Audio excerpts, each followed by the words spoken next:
नमस्कार मित्रांनो, आज मी तुम्हाला महाभारतातल्या एक दोन कथा सांगणार आहे. शिशुपाल आपल्या सर्वांनाच माहिती आहे. श्रीकृष्णाने त्याचा वध केला. शिशुपाल हा चेदी राज्याचा राजा होता. त्याचा जन्म चेदीराज दमघोष आणि श्रुतिश्रवा ह्या राजा राणीच्या पोटी झाला. श्रुतिश्रवा ही वासुदेवाची बहीण होती. वासुदेव म्हणजे श्रीकृष्णाचे वडील. त्यामुळे कृष्ण आणि शिशुपाल हे दोघं आते आणि मामे भाऊ होते. शिशुपालाचा जन्म झाला त्यावेळेस काही अशुभ सूचना मिळाल्या आणि त्याच्यामध्ये काही अशुभ चिन्ह अंकित होते. त्याला 3 डोळे आणि 4 हात होते. शिशुपालाचा तिसरा डोळा हा महादेवासारखा नव्हता, तर आडवा. महादेवाचा असा उभा आहे तिसरा डोळा, याचा तिसरा डोळा आडवा होता. हे बघून श्रुतिश्रवा खूप व्याकुळ झाले की आता माझा मुलगा अशुभ चिन्हांसह जन्माला आला आहे, पुढे याच्या आयुष्यात काय घडेल. इतक्यात आकाशवाणी होते. ह्या बालकाला जो आपल्या मांडीवर घेईल आणि घेताना याचे 4 हात आणि तिसरा डोळा गळून पडेल, त्याच्याच हाताने या बालकाचा वध होईल किंवा मृत्यू होईल. ही आकाशवाणी झाल्यावर श्रुतिश्रवा व्याकुळ झाली. तिने बारशाला आपण जसं सगळ्या नातेवाईकांना बोलवतो तसं सगळ्यांनाच बोलवलं होतं. त्यामध्ये श्रीकृष्ण आले होते. सगळ्यांच्या मांडीवरती तिने त्या बालकाला दिलं. त्याचा तिसरा डोळा, 4ही हात जसेचे तसेच होते. मग शेवटी कृष्णाजवळ दिला. कृष्णाच्या मांडीवरती जसं त्या बालकाला ठेवलं तसा लगेच त्याच्या कपाळावर आडवा डोळा जो होता तो गायब झाला, तो गळून पडला. 4ही हात गळून पडले. त्यावेळेस श्रुतिश्रवेनी श्रीकृष्णाला म्हटलं, बाळा, माझ्या बाळाचाही वध तुझ्या हाताने होणार आहे, त्याला अभयदान दे. त्या असं करू नको, तो तुझा भाऊ आहे. त्यावेळेस श्रीकृष्णाने तिला सांगितलं की त्याचा आता वध माझ्या हाताने होणार हे नियतीने रचलेलंच आहे, याला मी काही करू शकत नाही. मग काय करू. तर श्रीकृष्ण तिला सांगतो, हा जोपर्यंत शंभर अपराध करणार नाही तोपर्यंत मी याला मारणार नाही. आई आनंदी होते. आईच्या लेकरावरती जीवच असतो. ती म्हणते की मी याला मोठं करताना असं घडवेल की याच्या हाताने एकही अपराध होणार नाही, म्हणजे याला अमरत्व मिळेल. हा जास्तीत जास्त दिवस जगेल, जास्त काळ राहील. पण नियती शेवटी नियतीला जे करायचंय ते करतेच. असं होता करता हा शिशुपाल मोठा होताना बलवान झाला. बलवान होतानाच अभिमानी पण झाला. बलवान झाला म्हणजे काय, द्वापार युगामध्ये आपल्या सनातन ज्योतिषानुसार मंगळ तत्व म्हणजे शौर्य, बाहुबल हेच बलवान होतं. त्याला अनुसरूनच शिशुपालही बलवान होता. त्यामुळे त्याच्या बलाचा अहंकारही होता त्याला. त्याने अनेकदा द्वारकेला आणि श्रीकृष्णाला त्रास देण्याचा प्रयत्न केला, त्यांच्याबद्दल द्वेष प्रकट केला. असंच एकदा हस्तिनापुरामध्ये राजसूय यज्ञाचं धर्मराज नियोजतात. सगळ्या राजा महाराजांना आमंत्रण जातं, त्यात शिशुपालालाही आमंत्रण जातं. शिशुपालही येतो. राजसूय यज्ञामध्ये अग्रपूजेचा मान हा कोणाला तरी द्यायचा असतो. कोणीतरी मोठी व्यक्ती जी आहे, जी ज्ञानाने, तपाने, धर्माने जी श्रेष्ठ आहे, तिला हा अग्रपूजेचा मान द्यायचा असतो. मग भीष्म, द्रोण, कृपाचार्य, हे जे विदुर, हे जे मोठे त्या काळातले योद्धे होते, त्यांनी श्रीकृष्णाला हा अग्रपूजेचा मान द्यावा असं सांगितलं. मग धर्मराजाने त्याप्रमाणे श्रीकृष्णाला अग्रपूजेच्या मानासाठी बोलवलं. त्याचे पाय धुतले. अग्रपूजा म्हणजे काय? पाय धुणं, त्याची पूजा करणं, ह्या गोष्टी अग्रपूजेमध्ये येतात. त्याला त्यांचा मान ठेवला जातो. तर श्रीकृष्णाला अग्रपूजेचा मान दिल्यावरती शिशुपाल मुळातच श्रीकृष्णाचा द्वेष येतो. त्याचा द्वेष उफाळून येतो, कारण त्याला माहिती असतं की याच्या हाताने आपला वध आहे. पण ते आकाशवाणी जरी झालेली असली तरी तो मानायला तयार नसतो की मी इतका बलवान आहे, मला कोणीच मारू शकत नाही. मग तो श्रीकृष्णाला सभेमध्ये शिव्या देतो. आजच्या भाषेत शिव्या म्हणतो मी, पण त्यावेळेची जी भाषा आहे ती त्याला चोर म्हणतो, गवळ्याचा पोर म्हणतो, दही चोर म्हणतो, नंतर कृष्ण कारस्थान म्हणजे कटकारस्थान करणारा म्हणतो. असे अनेक दूषणं त्याला देतो. ते दूषणं हा मोजत राहतो. शिशुपाल, तुझा हा 94वा अपराध, हा 95वा, 96वा, असे 5 अपराध त्या सभेमध्ये तो करतो. आणि मग सांगतो, शिशुपाल, तुझे 100 अपराध पूर्ण झालेत, मी तुझा वध करणार. आणि हातामध्ये सुदर्शन चक्र शिशुपालावरती सोडतो. शिशुपालाचं सुदर्शन चक्र मस्तक धडा वेगळा करतो. हा सांगण्याचा हेतू असा आहे मला शिशुपाल वधाचा. आपण सगळीकडे वाचतोच की कलियुग, किंवा वाचलं आहे, ऐकलंय आहे, कलियुग हे 4,32,000 वर्षाचं आहे. ते का आहे? आणि मध्ये मी एक पोस्ट टाकली होती आमच्या मित्रांच्या ग्रुपवरती की 30 मार्च 2025ला कलियुग संपलं. 29 मार्चला संपलं आणि 30 मार्च पासून धर्मयुग चालू झालं. तर हे मी का म्हटलं? कारण त्या दिवशीची ग्रह परिस्थिती आहे. त्या ग्रह परिस्थितीवरती मी परत एखादा व्हिडिओ करेल. 30 तारखेला काय ग्रह होते आणि त्याचे संकेत काय होते. कारण 30 मार्च हा गुढीपाडव्याचा दिवस होता. गुढीपाडव्याच्या दिवसाचे जे ग्रह असतात ते आपल्याला वर्षफल प्राप्तीसाठी म्हणून ग्राह्य धरले जातात असं पंचांगात दिलेलं आहे. तर त्यावेळेस काय होतं,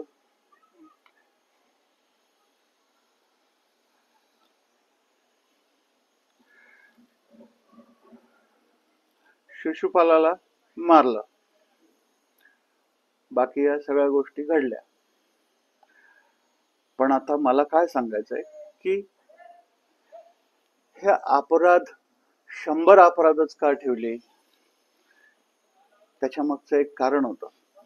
त्याला श्रीकृष्णाचा भाऊ शिशुपाल म्हणून त्याने जगावं, चांगलं आयुष्य काढावं असं वाटत असतं.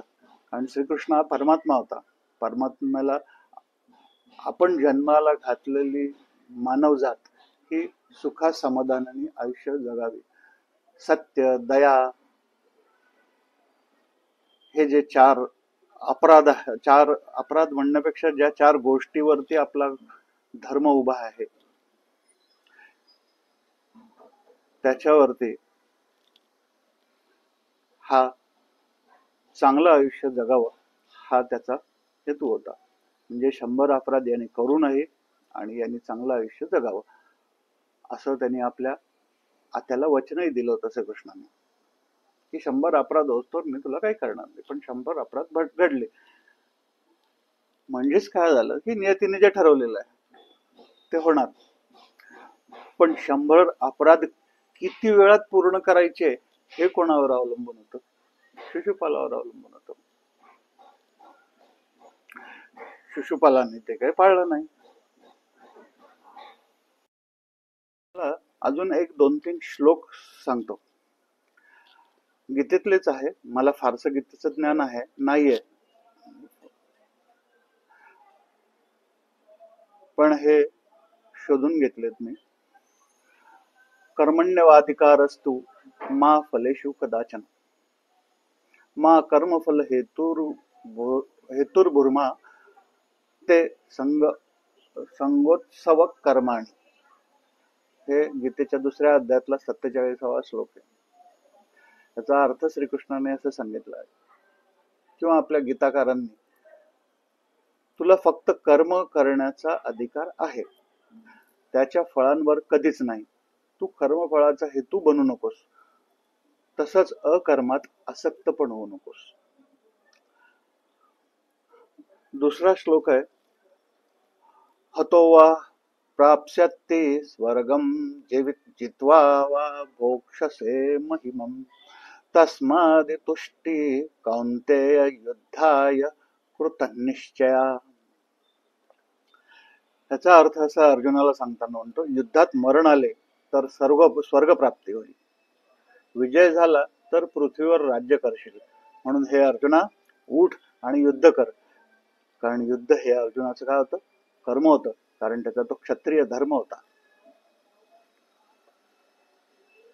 धर्म संस्थापनेबाबतीत श्रीकृष्णाने काय म्हटलं?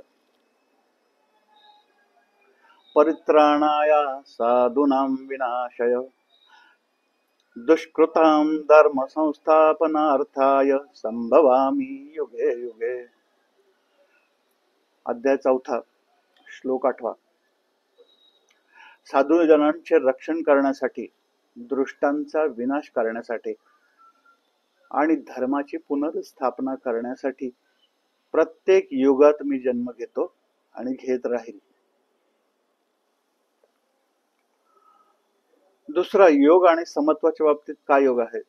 श्लोक आहे, योगस्य कुरु कर्माणि संग त्यक्त्वा धनंजय सिद्ध्यो समो भूत्वा समत्वम योगम उच्यते. अध्याय 2 आणि श्लोक 48. हे धनंजया, आसक्ती सोडून दे, समत्व ठेवून कार्य कर, कर्म कर, यश अपयशात समान राहा. याला समत्व योग म्हटलाय श्रीकृष्णाने. म्हणजे यश आलं तरी डोक्यात जाऊ देऊ नका, अपयश आलं तर खचून जाऊ नका, डिप्रेशन मध्ये जाऊ नका. हा त्याच्यातला सांगण्याचा अर्थ आहे. मला हे सांगण्याचा हेतू हा आहे की धर्म आणि परधर्म याबाबत बोलताना श्रीकृष्णांनी अर्जुनाला काय सांगितलंय? स्वधर्मे निधनम श्रेय परधर्मो भयावह. अध्याय 3 श्लोक 35. अर्थ काय आहे याचा? स्वधर्माचे पालन करताना मरण आले तरी श्रेष्ठ आहे. परधर्म म्हणजे दुसऱ्याचं कर्तव्य, जे आपलं कर्तव्य सोडून दुसऱ्याचं कर्तव्य आचरलं तर ते मोठं भय उत्पन्न करणार आहे. इथे स्वधर्म म्हणजे आपलं कर्तव्य म्हटलंय. अर्जुनासाठी क्षात्र धर्म, क्षत्रिय धर्म, युद्ध हे कर्तव्य होतं. तर आपल्या सनातन धर्मामध्ये हे म्हटलंय की 4 वर्ण आहे, ब्राह्मण, वैश्य, क्षत्रिय आणि शूद्र. ब्राह्मण कोणाला म्हटलंय? ज्यांनी धर्म शिकवणं. धर्म म्हणजे काय? स्वकर्तव्य, स्वकर्म हे शिकवणं, वेद अध्ययन हे शिकवणं, याला ब्राह्मण म्हटलंय. ब्राह्मण ही जात नाही, त्यांच्या कर्मानुसार प्राप्त झालेला तो वर्ण आहे. क्षत्रिय काय आहे? त्या काळात प्रजेचं पालन, संरक्षण, परचक्रापासून त्यांचं संरक्षण करणं. शत्रूंपासून त्यांना वाचवणं, त्यांचं पोषण करणं, त्या पोषणासाठी लागणारा धन संचय करणं, हे क्षत्रिय धर्माचं कर्तव्य होतं, किंवा किंबहुना यालाच क्षत्रिय धर्म म्हणतात. वैश्य धर्म, वैश्य वर्ण, हा वर्ण कशावरून पडलाय? ज्या लोकांनी देवघेव करून आपल्या समाजातील प्रत्येक व्यक्तीला त्याच्या पोषणासाठी जो क्रय विक्रय केला आहे, म्हणजे आजचा आपण म्हणू किराणा मॉल, हे वैश्य धर्म देतात. मग तो त्या कर्मानुसार वैश्य वर्णाचा व्यक्ती झाला. शूद्र वर्ण काय झालंय की सेवा कर्म करणे. सेवा कुठल्या आहेत? आता आजच्या ह्याच्यात ज्या सेवा करताना जनाचं कल्याण बघितलं जातं. शेतकरी, कामगार, ह्या ज्या कष्टकरी जनता आहे, ज्यांना शारीरिक कष्ट करावे लागतात, शारीरिक सेवा द्यावे लागतात, त्याला शूद्र वर्ण म्हटलेलं आहे. हे आपल्या सनातन धर्मातले 4 वर्ण आहे. पुढेच ह्या 4 वर्णांच्या काही लोकांनी, तथाकथित लोकांनी म्हणूया, जातीमध्ये कन्व्हर्शन केलं की ह्या जाती आहेत. पण आपला सनातन धर्म या जाती मानत नाही.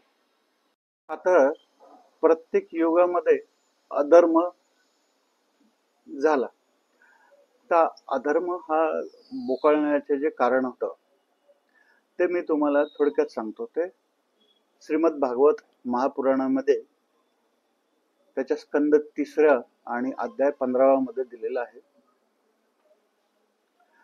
एकदा सनंदन सनत कुमार हे ब्रह्मदेवाचे 4ही पुत्र, जे अत्यंत तेजस्वी होते आणि बालवयातच ते ब्रह्मज्ञानी पण होते, ते आपल्या आराध्य दैवताला वैकुंठात भेटायला आल्या. त्यांचं आराध्य दैवत म्हणजे विष्णुदेव. वैकुंठ धाम आहे सागर तळाशी, तिथे भेटायला गेले. त्यांच्या वैकुंठ द्वारावरती द्वारपाल कोण होते? जय आणि विजय हे द्वारपाल होते. ह्या द्वारपालांनी या 4ही पुत्रांना अडवलं. ते ब्रह्मज्ञानी होते, संन्यस्त होते, पण नग्न अवस्थेत होते. त्यामुळे या जय विजयाला वाटलं की अरे, हे काहीतरी चुकीचं होतंय, यांना अडवा. त्यावरती हे 4ही योगी तपस्वी बालक कोपिष्ट झाले आणि त्यांनी जय विजयला शाप दिला. तुम्ही 3 जन्म राक्षस होऊन भूमितलावरती जन्म घ्याल. हे बघितल्यावरती जय विजय गोंधळले. ते गेले भगवान विष्णूकडे. त्यांनी सांगितलं की 4 बालक नग्न अवस्थेत आले होते, त्यांना आम्ही यायला तुम्हाला बंदी केली, त्यांनी आम्हाला शाप दिला. श्री विष्णू पुढे आले, त्यांनी 4ही कुमारांपुढे हात जोडले. तुम्ही जो शाप दिलाय माझ्या भक्तांना, जय विजय भक्त होते विष्णूचे, तो मला मान्य आहे. या शापाचा मी उपयोग माझ्या पुढच्या जन्मांमध्ये करून घेईल. ह्या आणि यांचा शाप उद्धार जो होईल तो माझ्या हाताने होईल. तर हे 7 जन्म म्हणून माझे भक्त राहतील आणि 3 जन्म हे माझे शत्रुत्व घेतील. आता हे 3 जन्म कोणते? जय झाला हिरण्यक्ष, विजय झाला हिरण्यकश्यपू. हिरण्यकश्यपूचा वध कोणी केला? नरसिंह अवतारात विष्णूंनी केला. दुसऱ्या अवतारामध्ये जय झाला रावण, विजय झाला कुंभकर्ण. त्रेतायुगामध्ये विष्णूंनी श्रीरामाचा अवतार घेतला आणि त्याच्यात त्या दोघांचा वध केला. तिसरा द्वापार युगामध्ये शिशुपाल हा जयाचा अवतार, तर दंतवक्र हा श्रीकृष्ण हा विजयाचा अवतार, विजयाचा तिसरा जन्म. ह्या दोघांचाही श्रीकृष्णाने वध केला. आणि अशा रीतीने जेव्हा सुदर्शन चक्राने शिशुपालाची गर्दन उडवली तेव्हाच त्याची प्राणज्योत श्रीकृष्णामध्ये विलीन झाली. हा तिसरा जन्म असल्यामुळे शिशुपालाला मोक्ष मिळाला, त्याच्या हाताने मृत्यू येऊन. महाभारत युद्धानंतर धर्मराजाने हस्तिनापुराचं सिंहासन स्वीकारलं आणि राज्य केलं. त्यावेळेस द्वापार युगाच्या समाप्तीचा काळ आणि कलियुगाच्या आरंभाचा काळ होता. त्यावेळेस कलीने धर्मराजाकडे परवानगी मागितली, माझी नियोजित वेळ जवळ आली आहे तर मला परवानगी द्यावी. धर्मराजाने विचार केला, नाही, कली हा सर्व ठिकाणी जाऊन चालणार नाही, कारण कलीचं कार्य काय आहे हे धर्मराजाला माहिती होतं. म्हणून धर्मराजाने विचार केला,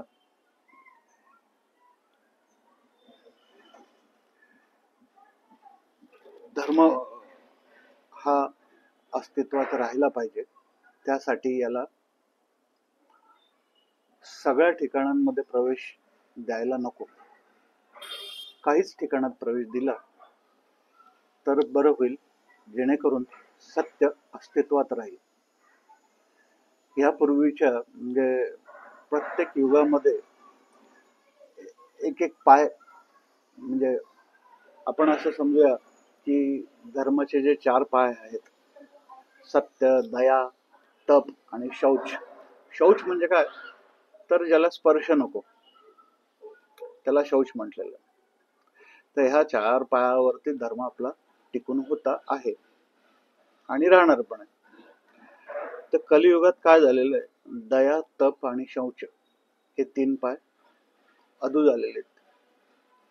किंवा हा 4 पायाचा जो धर्म आहे, या 4 स्तंभावरती उभा आहे, ते 3 पाय उखडले गेले आहेत. त्याच्यापैकी सत्य नावाचा पाय फक्त अस्तित्वात आहे. तर कलीला म्हणाले, हे कली, तुझं योग येणं ही नियतीच आहे, परंतु मी तुला सर्वत्र वावरू देणार नाही. तू काही ठराविक स्थळांवरच निवास करू शकशील. मग धर्मराजांनी कलीला या 4 ठिकाणाची परवानगी दिली. म्हणजे आधी कलीनेच सांगितलं की मला 4 काही ठिकाणं हवे आहेत जिथे मी वावरू शकेल. त्यावर धर्मराज म्हणाले की द्यूत, कारण महाभारत घडलं ते द्यूतामुळे घडलं. द्यूत म्हणजे जुगार, मदिरा, मद्यपान, आणि परस्त्री बद्दलची अभिलाषा, आणि सुवर्ण म्हणजे थोडक्यात सुवर्ण त्यावेळेस अस्तित्वात होतं म्हणून सुवर्ण म्हटलंय, पण धन हे या 4 ठिकाणी कलीचं अस्तित्व राहील, याला युधिष्ठिराने मान्य केलं.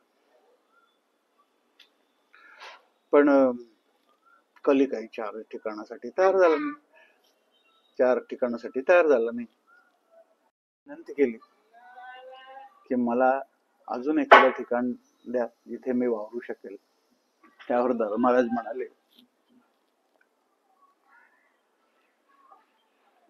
थोडासा विचार करून म्हणाले, लोभात असलेलं मन या ठिकाणी तू वावरू शकतो. त्यामुळे हे 5वं स्थान पण मिळालं त्याला. म्हणून जिथे जुगार, मद्य, व्याभिचार आणि धनलोभ, सुवर्णलोभ असतील तिथे कलीचा प्रभाव वाढेल. एवढं सगळं सांगण्यामागचा माझा पंक्ती प्रपंच असा की मी जेव्हा 30 मार्चला म्हटलं होतं की धर्मयुग चालू झालं, त्यावरती माझ्या बऱ्याच मित्रांकडून प्रश्न विचारला गेला. 4,32,000 वर्षाचं कलियुग आहे. मग आता हे धर्मयुग कुठून आलं? तर मी तुम्हाला शिशुपालाची